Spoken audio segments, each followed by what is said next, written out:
Sa pamagitan ng salita, sa kanyang paghinga, tayo ay nagkaroon ng bagong buhay, nagkaroon ng pag-asa. Nagkaroon tayo ng kalinawan, kagalakan sa ating puso.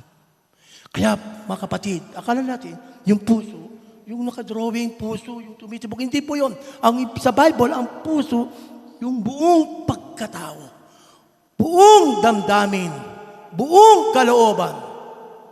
Kaya kanina, kapag ang puso mo ay hindi punong-puno ng salita ng Diyos, pupunuin ng diablo, ng inggit, pupunuin ng diablo ng pagkasira, pag-away, pagselos, pagkasakim.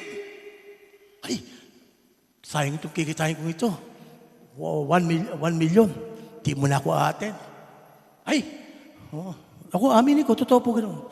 Pag may nagpapagawa ng tarpaulin, linggo, gagawin ko, hirap.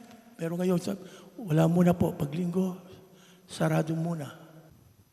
Sinabi sa 16, ang lahat ng kasultan ay kinasi ng Diyos ng kapakipakinabang sa pagtuturo ng katotohanan, sa pagsaway sa kamalian, pagtutuwid sa likong gawain, pagsasanay para sa matuwid na pamumuhay.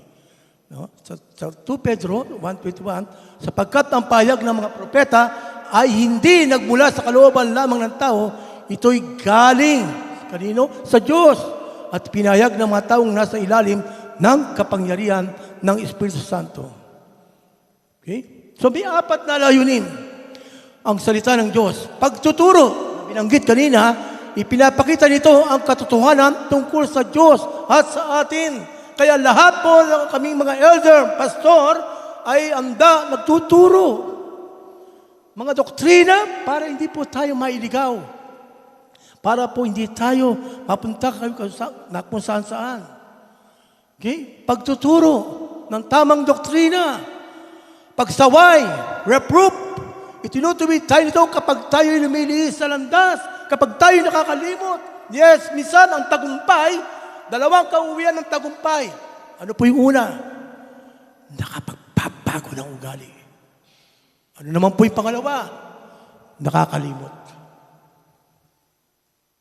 Nakalimutan na ang gawain para sa Panginoon. Pagtutuwid, pagsasanay sa katuwiran, instruction, righteousness, hinuhubog tayo upang mamuhay ng banal. Kapag ang 4 na ito, ng layunin, ng salita ng Diyos, ano po ang magiging isang lingkod ng Diyos ay magiging ganap at handa sa lahat ng mabubuting gawain. Hindi ka may tuturing na isang ganap na lingkod kung ikaw ay kulang sa kaalaman, karunungan, salita ng Diyos.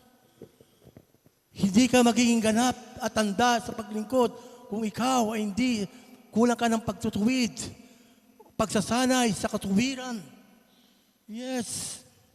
Kailangan po natin na magpatuloy na magbasa, mag-aral ng salita ng Diyos. Marami pa po. Habang may bata ka pa, habang may panahon, habang may buhay. Kapatid, marami po ang Diyos po ihahanda niya.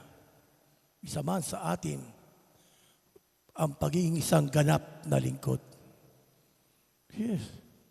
Kung nakaupo ka lang at ayaw mong magbahagi, ayaw mong mag-share, paano masasabing ang lingkod ng Diyos ay magiging ganap at handa? Kapag may nagtanong, pag may gustong malaman, at tayo ba'y nakahanda?